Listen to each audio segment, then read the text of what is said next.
We've got a good chunk of the season to get caught up on today, as well as a number of other issues that have popped up along the way, such as, some of my favourite players that have basically been with us since the start of the save leaving. But we'll get through all of that, and then we've got a match against second place St Albans City to get through. Let's get into it.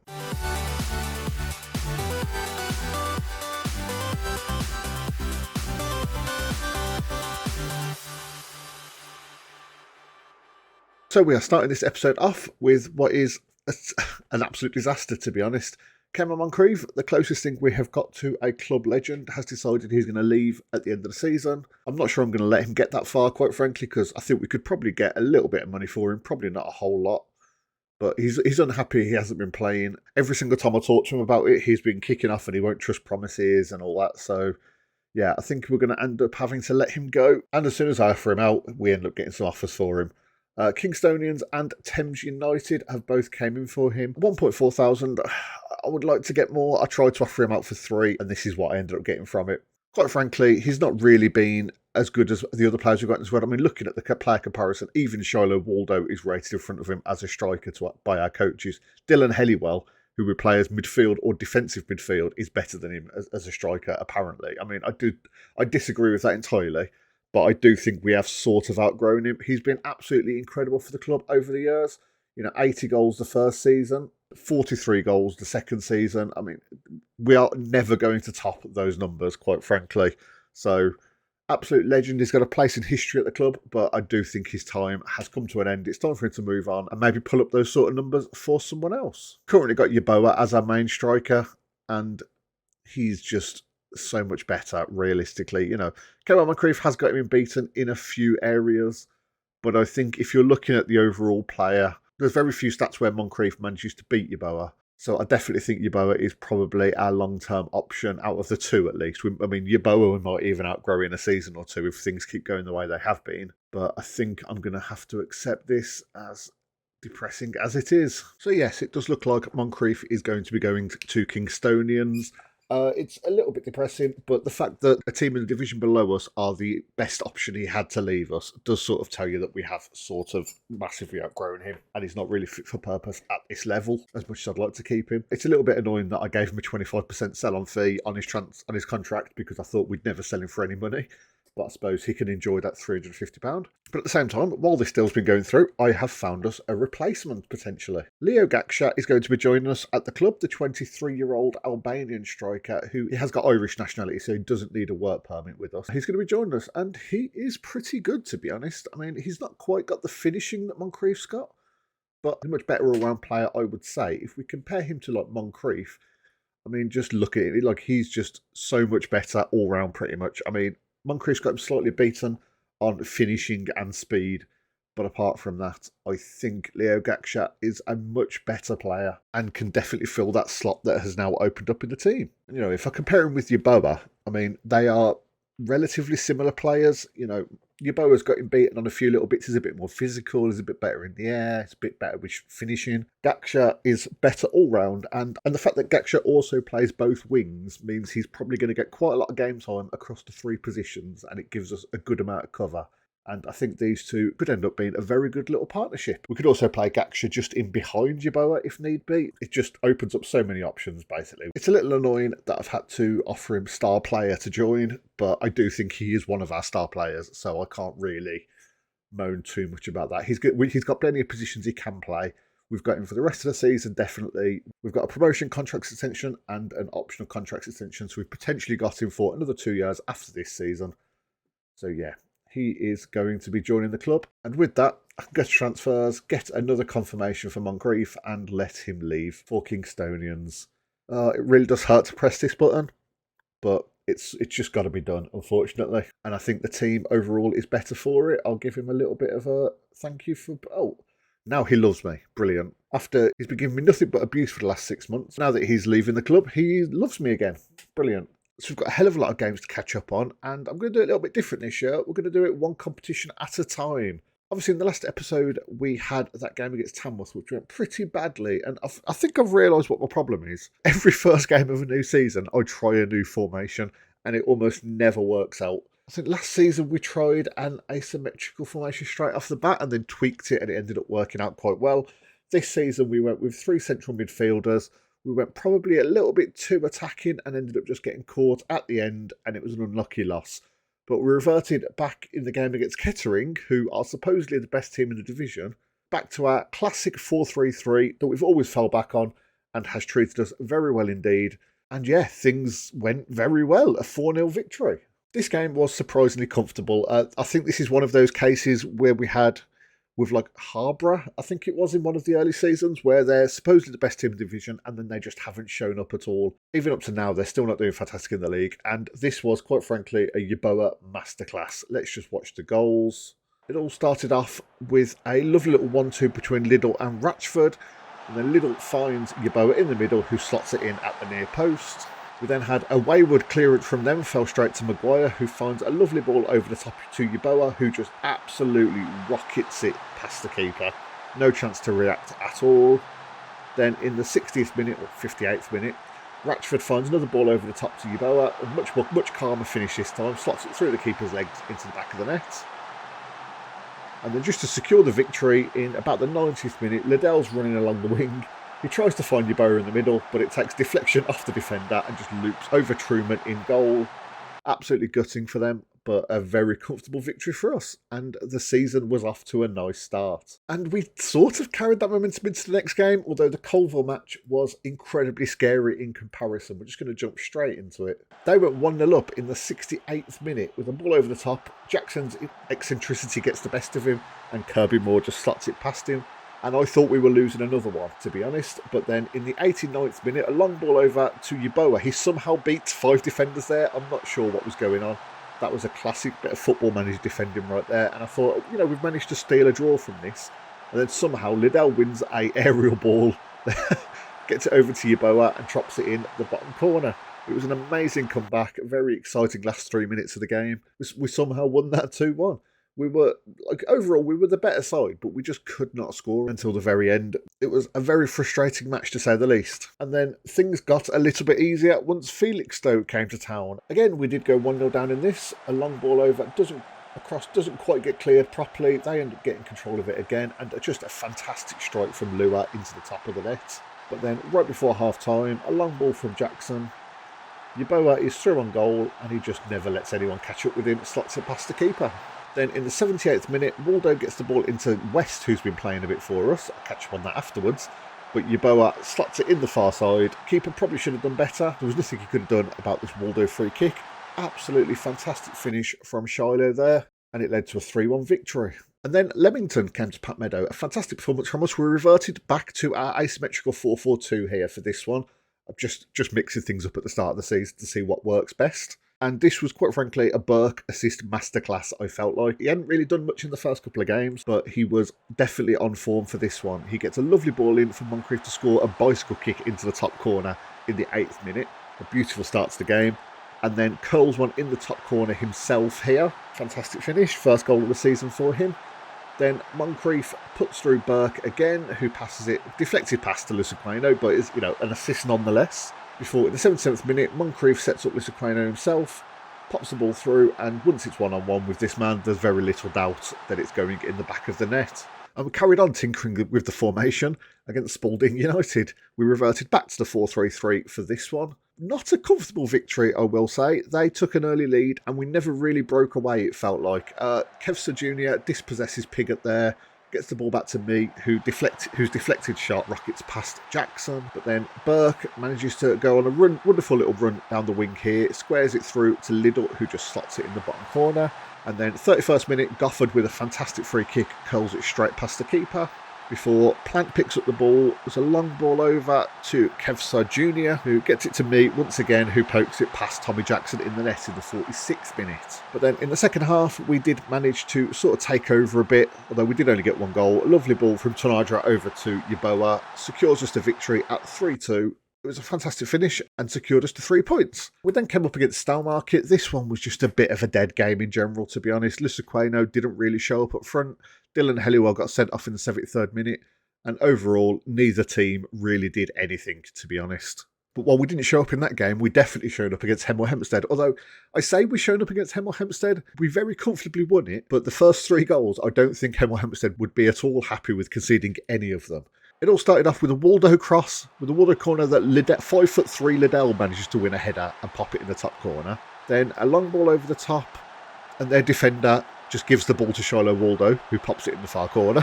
Paradise long ball over the top, their keeper comes rushing out, misses the ball completely, Luciqueno slots it in. So 3 very simple goals. This one was more of a proper goal, let's say. Liddell running down the wing, managed to cross it into the far side, and Shiloh Waldo slots it past the keeper. Fantastic victory overall. I mean, like I said, they definitely gifted us many of those goals on a plate, but, our players did play very well. And the momentum from that victory carried through to the next month, to be honest. We were absolutely unstoppable. First off, we were away to Stourbridge. This all started off with a Morehouse cross, well, a second attempt on the cross. He managed to find Tornadra for his first goal of the season, and then a Paradise long ball. Yeboah picks it up, manages to find Burke in the middle. Keeper does get a touch on it, but it manages to find its way in. A pretty dominant performance. They didn't really do much in this game. So when Stratford came to town, we had a relatively comfortable victory. To be honest, Luciqueno with a hat-trick. It was all one way this. They did manage to get one back in the middle, but it was pretty inconsequential. It all started off with Luciqueno picking up the ball out wide, passed it to Waldo, who managed to wrong foot the keeper completely and beat him at the near post with a relatively tame effort. He won't be happy he conceded that. But then Helliwell, with a nice little chipped ball over to Waldo, returned the favour, passing it to Luciqueno. They did get one back not long before half-time. Williams getting the ball into Miller, who it's all a bit too easy for him. No one really closed him down. But we responded. 4 minutes later, ball over to Luciqueno, falls to West again. Gets it to Rule, who managed to get it back into Luciqueno, powered it past the keeper, before a Luciqueno penalty rounded out the victory. Which then we came up against Royston. A very comfortable 2-0 victory once again. They didn't really do a whole lot all game. It all started off, Yeboah getting the ball out to Burke, managed to beat one defender and just pop it back into Yeboah. It's quite a weird finish that, but managed to slot it past the keeper, and then a Jack Morehouse penalty just before half-time secured the victory. Nothing really happened in the second half. It was far more comfortable than our next game was. A 1-0 victory against Peterborough Sports. This one was a very scrappy game. There was not a whole lot of clear-cut chances for either team, apart from this one, where Morehouse puts the ball up to Yeboah, and it's just one-on-one with the keeper, slots it past him, but that was pretty much the only good chance that either team had, and it led to a pretty boring game. After the game, Mikolova came to Pack Meadow. A relatively comfortable victory. They did get one absolute bullshit goal, I feel like, if this is the right game. It all started off with a Morehouse penalty. A failed clearance, fell to Ratchford. Helliwell puts it back to Morehouse, doesn't he, who absolutely cannons it into the back of the net. Yeah, this is the goal that I was not happy about at all. Young managed to cross it in. It sort of hits Dales and just gets fumbled over the line. I feel like Jackson should have been able to collect that, but then a Paradise long ball, Liddell gets the header and Yeboah just volleys it in. Absolutely fantastic little play from the two of them. And overall, a relatively comfortable victory. They basically only had one chance and they scored it, and I wouldn't even call that a chance. They got one decent crossing that just happened to bounce off a striker and go in. And after the Mikolova game, and before playing Hensford, we had a bit of a squad revolt, let's say. A couple of players decided they wanted to leave, and we had offers in that they just would not let me turn down. So let's go take a look at those clips. And we've got another player leaving us, probably temporarily, but it's still the end of the season, and I'm pretty sure his contract runs out at the end of the season, yes. So I very much doubt we will see Denai Rule in a Chelmsford Town shirt again. He's had he's had one fantastic season with us, one decent season. But yeah, he's going to be going on loan to Leatherhead down in the league below us, I want to say that is. So wish him all the best. Make a parting comment for him. Perfect. He doesn't hate me, which is what matters. And continuing what seems to be just the exodus of all the players that I felt were vital for us the last few years, Odin Button Forshaw is going to be unsettled if he's not allowed to go to Bury AFC. I mean, they're in the same tier as us, so it's not exactly an upwards move, and they're not doing great in their division. But I think I'm going to try and persuade him to stay, because I do quite like having him around as a backup. He's played 12 times this season. It's not like he hasn't been part of the team or anything. Shall I try and get end of the season? He's not happy with that. Could we try and get a fee for him, maybe?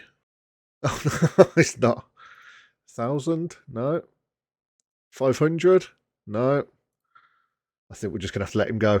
I'm going to have to look for another defender, potentially. at least another fullback, just for some cover. His current reports say he's not good enough for the team, and whenever I'm getting defenders, they're generally better than him. But I do like having him as part of the team just because he can play anywhere along the back, and a very good utility player to have around because it's just so much cover in so many different areas. But he is rapidly falling behind the first team, so I think we're just going to have to let him go. That's so annoying. And there we go. It does look like Odin Button-Forshaw is going to be leaving us to go to Bury. I am a little bit gutted, but I also, on one hand, he has been with us since the start. I mean, he was our main man from the very beginning when he joined, and pretty much for the next 3 seasons. And he has also been very important this season, so it's a shame to see him go. I really still think we could use him for the rest of the season, but if he's not going to be happy, then we're not going to get the same level of performance out of him. And to be honest, I think this would have been his last season here anyway, because although he is still a relatively good part of the squad as it stands, we are improving very rapidly. And he's gone from these seasons when he was the first name on the team sheet up to the current one where he's very much I think he's played quite a few different roles so far. Yeah, he's played 6 times at centre-back, 5 times at right-back, 2 times at left-back. We've sort of just been rotating him in just to rest another player, essentially. So he's definitely on the way out overall, I would say. We'll make a parting comment. Love to have you here. He's expressionless. Thanks a lot. Odin, many thanks for your service. And as if like that, as if by magic, I click continue and his replacement arrives. Now, obviously, Will Evans is 34. He's not going to be here for too long. He is also on a lot more money than Button-Forshaw was. How much is Button-Forshaw actually getting there? £85 a week, so he's had a good pay rise. He was only on 30 or so with us, I think. Will Evans is coming in, and he's pretty good, I will say. I mean, even for a 34-year-old, he's still got pretty good physicals. He's not the fastest, but he's more than fast enough, I would say. And the fact that he's got, 15 jumping reach, 13 heading, 12 marking, 13 tackling, he's more than good enough for the team. If I compare him to Button-Forshaw, we are definitely getting a massive upgrade, if only for a season or 2. Because I think he's only here for 1 season agreed. His original wage demands were about 290, so I managed to get him down to 170 and just had to sacrifice that clause to make him actually sign. But I am more than happy with him as a replacement. Unsure about his recent form, not really a problem. Will Evans, welcome to Pack Meadow. And after that game is where the winning run kind of grinded to a halt. We came up against Hensford Town. We played a very rotated squad for this. Harry Cant in goal, played West and Williams in midfield, Waldo on the left, Lissaquena up front, and no one really showed up. Hensford were, I think, lower mid-table in the league, and everyone was knackered. So I decided to give a few people a run out who I maybe shouldn't have. And the fact that our defence were our only good performers kind of tells you how the game went. But then things got slightly better up against Evesham. I think Evesham. Jack Morehouse with an unexpected hat-trick here. I mean, 2 of them were penalties, but overall, just an outstanding performance from him. First of all, Yeboah puts him through, and he's just one-on-one, and he just rockets it straight past. He always shoots with power. Morehouse, very rarely a placed effort. And then in the 65th minute, a penalty into the bottom right, followed by, in the 74th minute, a penalty sort of centre-left, I suppose. A late red card for them didn't really affect the game too much, but overall, it was just a very good performance. What wasn't a good performance, however, was our last league game we've got to go over against King's Landing. I was going to say there. A couple of slight rotations, but we had a relatively strong squad. We managed 5 shots on target this time, and they only had 1, but we just did not perform this game, it felt like. A good defensive effort, and it hasn't impacted us too much. From that league form, you might think that we would be very comfortably at the top of the league. But quite frankly, it's been a lot closer than you would think. St Albans City have been top for most of the season. Luckily, they have also dropped points in the last couple of games. Yeah, they lost to Kettering Town and a loss to Lowestoft there is sort of the only reason we've managed to take the top spot, because obviously we've drawn 2 games recently. But they have been very good all season. They've only lost those 2 games. We've drawn the same amount, so we are 3 points ahead of them. We have scored more and conceded less, so we're far ahead of them on goal difference thanks to 1 or 2 absolute blowouts there. But generally speaking, this could be a much tighter promotion race than last season was. So let's go check out how we've done in the Cups. So we haven't got too deep into the FA Trophy yet. We've managed to get through the 3rd qualifying round with a 3-0 victory against Cray Valley. Now, Cray Valley are actually at the same tier as us, so this could have been quite a tough game, but it turned out it was not at all. All started off with Morehouse with a lovely defence-splitting pass to Helliwell here, who just rockets it in the far side of the net. Then a long Paradise free kick. Yeboah picks it up, managed to slot through Burke, who once again slots it past the keeper with very little issue. And then picks the ball up, gets it to Burke, slots it through to Yeboah, who he doesn't miss. I mean, the keeper did very nearly save it, but still, he doesn't miss. Overall, it was just a very comfortable victory for us. The game against Chertsey, however, was a little scary. I mean, Chertsey are the tier below us, so I thought this would be a pretty comfortable game. And I played a pretty rotated squad. I mean, you've got Waldo, West and Williams all playing there. Jack Lane hasn't played a whole lot outside of rotated squad games, let's say. And when we go behind in the 6th minute, things are a little bit scary. I mean, a little bit of a defensive mess up there. A beautiful crossing managed to fall to Coppola, who just headers it straight past Harry Kent in net. Then in the 16th minute, a nice cross from Waldo fell to Burke, who just slotted it straight past the keeper. Then Lane gets an interception header. West finds a lovely ball over to Lusaqueno, a beautiful first touch and composed finish. Before Mitchell gets a lovely ball over to Yeboah, slots it in, guarantees us passage through to the next round. Job's a good one, and overall, after an initial scare, that was a relatively comfortable match. Our next FA Trophy game is going to be against Folkestone. They are in the Vanarama National League South, but are not doing fantastic. They're down in 15th, so they're, lower mid-table. They're not a bad team. I think we could probably beat them. We are only technically, 10 positions below them in the league. It should be a good game. And anyway, let's see how we've been getting on in the FA Cup. So in the FA Cup this season, we skipped all of the preliminary qualifying rounds and went straight into the first qualifying round. And our first opponent, Yate, really did not know what hit them. Yate are actually in the same tier as us and are second in their division. So this was an absolutely nuts result. Yeboah got 5 goals. And looking at the team, everyone finished on a green rating. You had 3 players that finished on a 9.7 or above with 2 perfect 10s. I mean, what more can you ask for? I came away from this game a little annoyed that we didn't hit double figures because it was just constant attack. We had a chance every 2 or 3 minutes, it felt like. So it all started off with a lovely ball through from Ratchford to Yeboah to put us 1-0 up within 37 seconds. And at that point, you've got a good feeling for the game. You think this is going to be a good day. Then a failed Liddell run, managed to get the ball back and gets a beautiful pass into Ratchford, who just rockets it into the roof of the net or off the crossbar in the 19th minute. Then a bad goalkeeper clearance. Ratchford gets the ball again, gets it through to Liddell, who smashes it into the top corner. 35th minute, 3-0. Then in the 48th minute, straight after half-time, Morehouse and Yeboah have a little 1-2. The ball ends up falling back to Yeboah somehow, who just slots it in at the near post. Not great defensive work, but a bit unlucky from them that one. Then Morehouse gets the ball out to Burke. Nice little crossing. Yeboah, on his second attempt, manages to beat the keeper.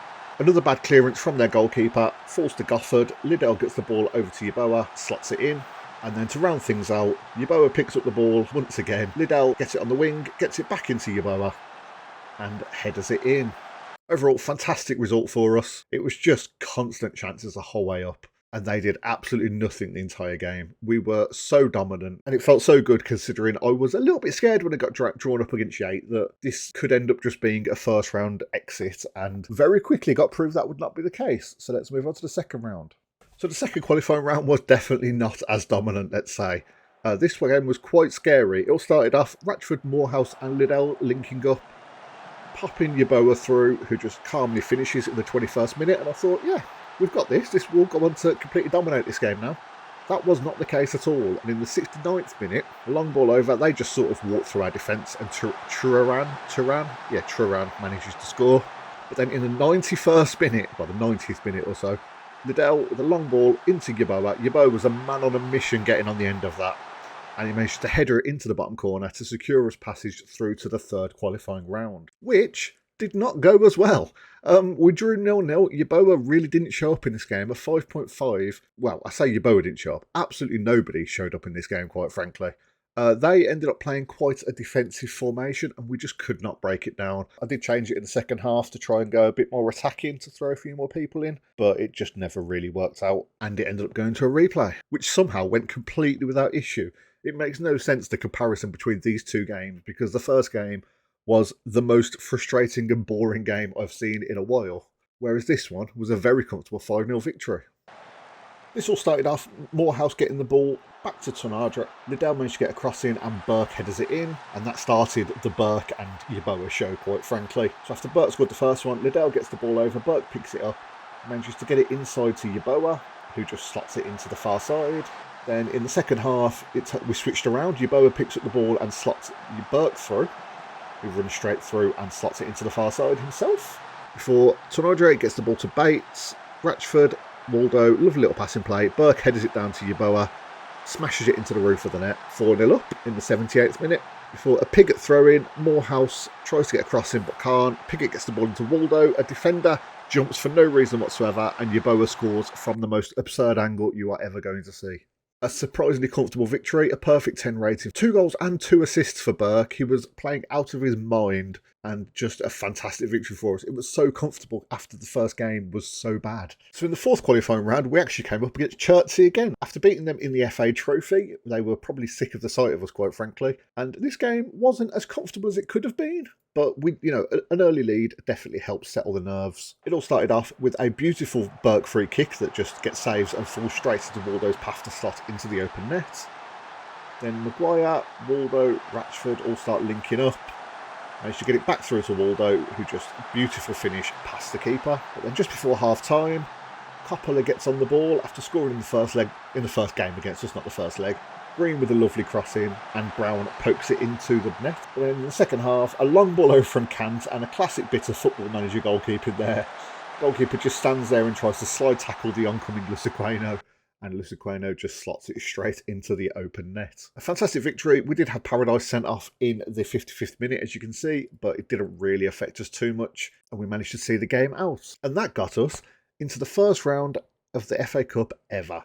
So I did record the draw. Let's go take a look at that. Got a gigantic moment in the history of Chelmsford Town here. We've got the FA Cup first round draw for the first time ever. Last season we made it to the fourth qualifying round, and that's the best we'd ever managed. This time we've got the chance to be matched up against some League One teams, which is a little bit scary. Let's hopefully we do get a Spennymoor Town or a Matlock Town. All right, draw all teams. That's not what we wanted. Well, that's sort of what we wanted, but Sheffield Wednesday away. I mean, they've got a 40,000 seater stadium, and the reason that I wanted to get to this point was, for obvious reasons, the reason that any lower league club wants to get to the FA Cup proper is to try and get a big away day where we can get some money back because we are in some massive debt. But if we could manage if we could manage to beat Sheffield Wednesday, that would be insane. But that's very unlikely. They are currently 10th in League One. Oh, Birmingham City got relegated. Not a shock. But yeah, I'm looking forward to this. But this is going to be one hell of a match, 8th of November. So yes, we have got a match up against Sheffield Wednesday. Absolute giants in comparison to us. And that will be coming up at the start of the next episode. And I am very nervous for it. I don't think we've got even a chance of going through. We're going to cross our fingers and hope for the best. But before that, we've got today's match to get through against St Albans City. It's first against second in what should be a very important match. If we can win this, we can extend our lead to 6 points at the top of the table and put ourselves in a very good position for the rest of the season. And I think this is how we're going to be lining up for it. We've got Jackson at the back. We've had to go with Bates at left back, which I'm not overly thrilled about. We've normally only done that against some weaker teams. But with Joe Maguire on heavy workload, and he is struggling a little bit, high risk of injury, so I don't know if I want to really risk him. I'm still sort of weighing that one up in my head.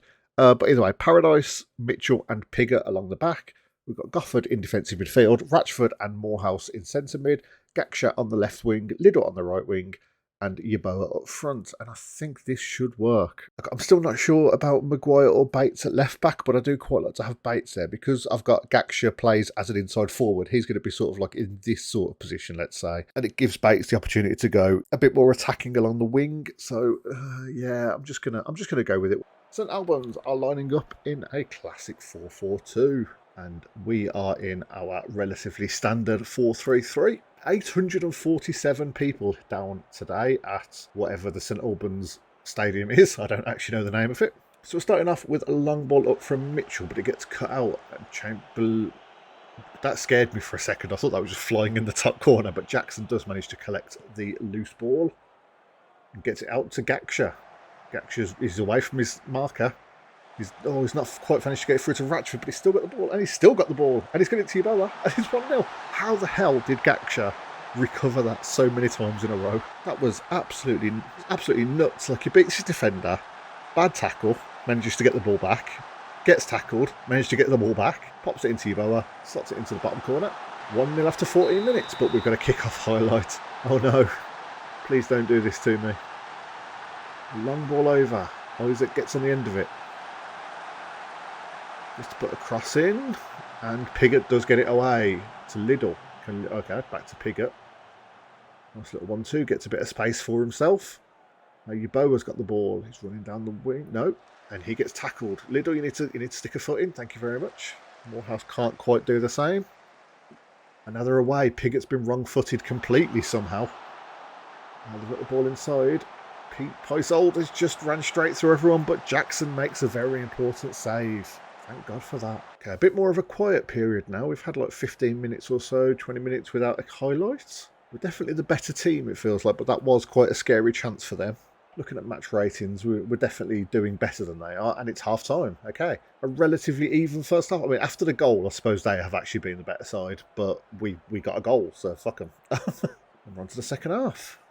Defence hasn't got fantastic ratings apart from Mitchell, but we've got a corner from them now, so hopefully they get a chance to shine here. Hope that our defence, that is, not their strikers. Ooh, Nadine just headers slightly over. Caraccio. A long ball over, but it looks like it's going to be collected by Paradise. His bleached blonde hair there, very noticeable on the pitch. Ratchford gets the ball up to Yeboah. Is he going to find the pass? No, he doesn't go for it. He finally goes for it. Now Liddell is running up. Has picked up a little injury, but he gets the ball through to Gaksha, who managed to slot it home. Beautiful little play from us. I really thought Yeboah could have made the pass a lot quicker here in midfield when we get back to the replay. Yeah, there's Morehouse was making that run and he was just begging for the ball, but it all worked out in the end, so I can't complain too much. Beautiful ball over from Liddell. And Gaksha managed to slot it away without too much of an issue. But with Liddell picking up that slight injury, I think I am going to try and take him off and put Waldo on. So we're going to swap these, but it does mean we'll have to swap the roles as well, potentially. Although Gaksha, I think Gaksha's very right-footed, isn't he? Oh, he's right-footed, but he's not right foot only, but still. I think we're going to leave them both on wingers and just carry on. Hopefully that won't impact us too much. Gaksha has had a fantastic game so far. He's currently the man of the match. We're up to the 66th minute now.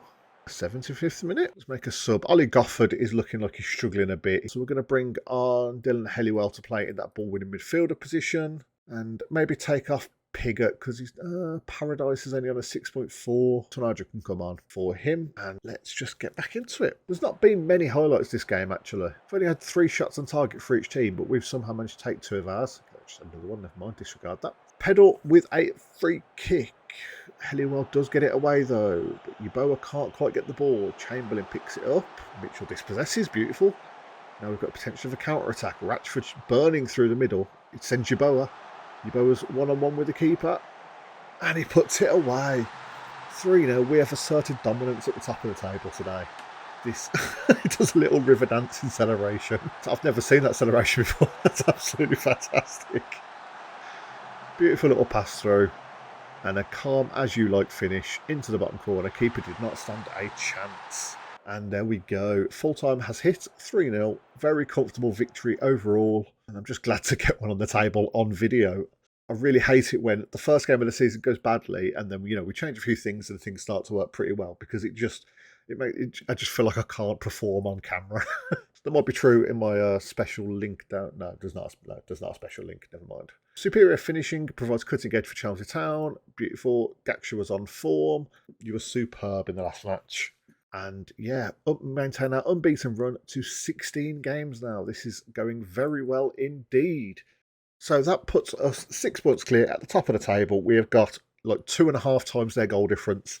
This has been a very good start to the season for us. It feels weird to say, but hopefully St Albans City do manage to keep up with us just because it makes it a lot more interesting and gives me more reason to focus on the league when we're not, 20 points clear like we were for almost all of last season. So I would like a little bit of competition at the top. As for next episode, we are not going to go too far forward at all, I don't think. We're going to do the Sheffield Wednesday game because how could I not? Because that's literally the next game in the season. I'd love to do it in this episode, but this episode is already getting quite long.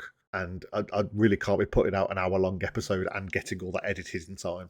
So we're going to do Sheffield Wednesday at the start of next episode and then go forward a bit, and I might do Hitchin Town because they're in 3rd. They're also having a relatively good season. We'll see how they're doing. If they completely fall off in the games in between, then we might do something else. We might do the Folkestone FA Trophy second round match. We might do Kettering. We'll do a game somewhere around here as a double header along with Sheffield Wednesday next time. So yeah, this has been a fantastic start to the season. We have got the biggest match in Chelmsford's history coming up in the next episode. So let's enjoy the good times while they roll. Something tells me my unbeaten run might be coming to an end in the next week or so. When is the next game? In 3 days' time. Brilliant. Well, let's get all the players rested in that case. All the players are getting a day of rest just to try and get some of this fitness back. And yeah, we'll prepare for the absolute monsters that are Sheffield Wednesday to come to town. But until then, thank you very much for watching. If you've enjoyed, maybe leave a like or comment down below. It really does help out a great deal, and it means a hell of a lot to me as well. Subscribe if you haven't already, and I'll see you next time.